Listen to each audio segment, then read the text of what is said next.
அனைவருக்கும் வணக்கம். இன்றைய யோகா பகுதியில் நம்ம பார்க்கக்கூடியது முத்திரை, விஷ்ணு முத்திரை. அந்த முத்திரை எப்படி பண்றதுன்னு பார்க்கலாம். அது கூட சேர்ந்து நம்ம பலன்களுமே நம்ம பார்க்க போறோம். கைகளில் ஏற்கனவே நம்ம சொல்லியிருக்கிற மாதிரி நிலம், நீர், நெருப்பு, காற்று, ஆகாயம் அந்த மாதிரி இருக்கு. இதுல நம்ம என்ன பண்ண போறோம்னா நம்மளோட ஆள்காட்டி விரலையும் நடு விரலையும் மட்டும் மடக்க போறோம். மற்ற 3 விரல்களுமே நீட்டி இருக்கும். முடிஞ்சா இந்த விரல்கள் இந்த கட்டை விரலுக்கு அடிப்பகுதியில் வைக்கிறதுக்கு முயற்சி பண்ணலாம். மற்ற விரல்கள் நீட்டி இருக்கணும். அதே மாதிரி வலது கையிலுமே வச்சுக்கலாம்.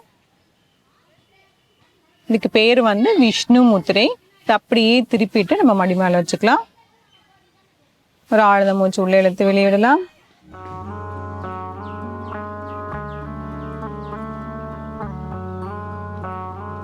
இல்லை சில வினாடிகள்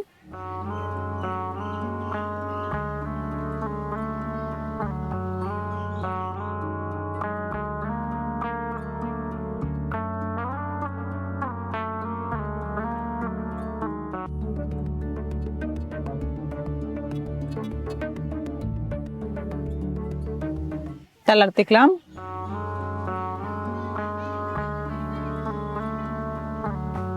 இந்த விஷ்ணு முத்திரைய நாசிக முத்திரையும் சொல்லலாம். ஏன்னா இந்த மாதிரி வைக்கிறது பாத்தீங்கன்னா நம்மளோட பிராணாயாமா செய்வோம் இல்லையா, நாடி சுத்தி பிராணாயாமா அல்லது ஆல்டர்னேட் நாஸ்டல் பிரீத்திங் சொல்லுவோம். அதுல நம்மளோட கைகள் இப்படிதான் இருக்கும்.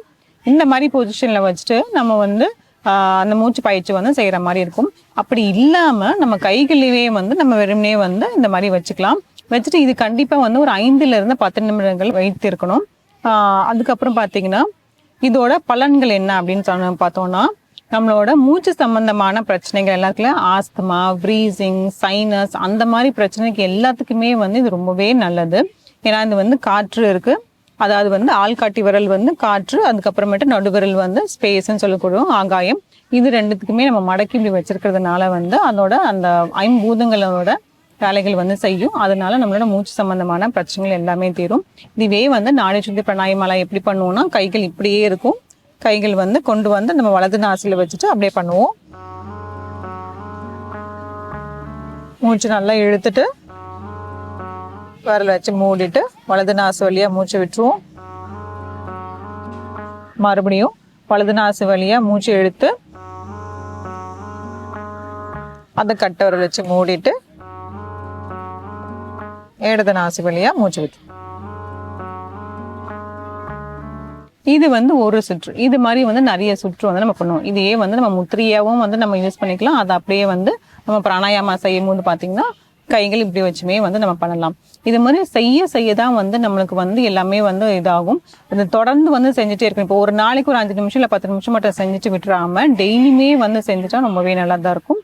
இதை காலையில இந்த பிரம்ம முகூர்த்தம்னு சொல்லக்கூடிய 4:30 இருந்து 6க்குள்ள அந்த டைம்ல செஞ்சீங்கன்னா ரொம்பவே நல்லது. ஏன்னா அந்த டைம்ல பாத்தீங்கன்னா நம்ம நுரையீரல் வேலை செய்ய ரொம்ப ஆக்டிவா இருக்கும். அந்த டைம்ல இந்த மாதிரி மூச்சு பயிற்சியோ இல்ல அதுக்கு சம்பந்தமான முத்திரைகளோ இது மாதிரி செய்யும் போது ரொம்பவே பலன்கள் ஜாஸ்தியா இருக்கும். இன்னும் ஒரு முறை செய்யலாம். எப்படின்னு பார்த்துடலாம். கைகள்ல ஆள்காட்டி விரல், நடு விரல் 3மே கொண்டு வந்துட்டு 2மே கொண்டு இந்த கட்டை விரல் கீழே இப்படி வைக்க போறோம். மற்ற 3 விரல்கள் அப்படியே நம்ம நீட்டி வைக்க போறோம். அப்படியே திருப்பி மடி மேல வச்சு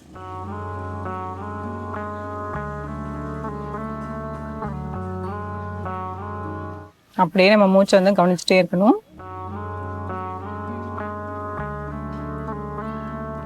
இந்த மாதிரி கண்ணை மூடிட்டு இருக்கும் போது உங்களுக்கு வேற ஏதாவது நினைவுகள் தாட்ஸ் அந்த மாதிரி இருக்கும் போது பாத்தீங்கன்னா நீங்க வேணா நம்மள உங்க இஷ்ட தேவதையோட மந்திரங்கள் அப்படியே மென்டலா ரெக்டேட் பண்ணிட்டே வந்துட்டே இருக்கலாம்.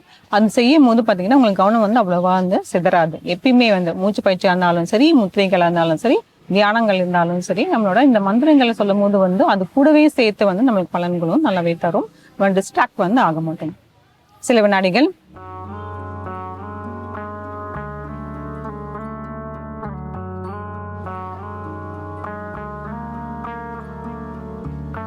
தளர்த்திக்கலாம். இந்த முத்திரையை முயற்சி செஞ்சு பாருங்க. மீண்டும் அடுத்த பகுதியில் சந்திக்கலாம்.